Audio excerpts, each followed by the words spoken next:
بسم اللہ الرحمن الرحیم۔ حضرت امام احمد بن حنبل رحمہ اللہ ایک بار سفر میں تھے۔ عراق کے کسی دور دراز گاؤں میں رات آ پڑی، نہ کوئی تعارف تھا نہ ٹھکانہ۔ ارادہ فرمایا کہ مسجد میں رات گزاریں گے۔ مسجد کے تو چوکیدار نے داخل ہونے سے منع کر دیا۔ اسے بہت سمجھایا مگر وہ ضد کا پکا کسی طرح نہ مانا۔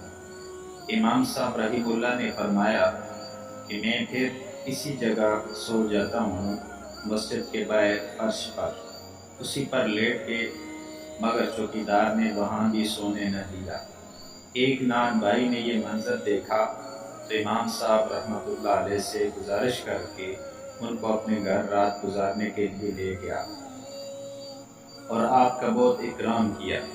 پھر وہ آٹا گوندنے باہر نکلا۔ امام صاحب رحمۃ اللہ علیہ نے دیکھا اور سنا کہ وہ چلتے پھرتے آٹا گوندتے مسلسل استغفار کر رہا ہے۔ صبح اس سے پوچھا تو کہنے لگا، جی یہ میرا مستقل معمول ہے۔ فرمایا اس کا کوئی ظاہری فائدہ اور ثمرہ بھی دیکھا؟ کہنے لگا، جی ہاں، جو دعا بھی کرتا ہوں قبول ہو جاتی ہے۔ اب تک صرف ایک دعا قبول نہیں ہوئی۔ پوچھا کون سی؟ کہنے لگا، امام احمد بن حنبل کی زیارت کی دعا۔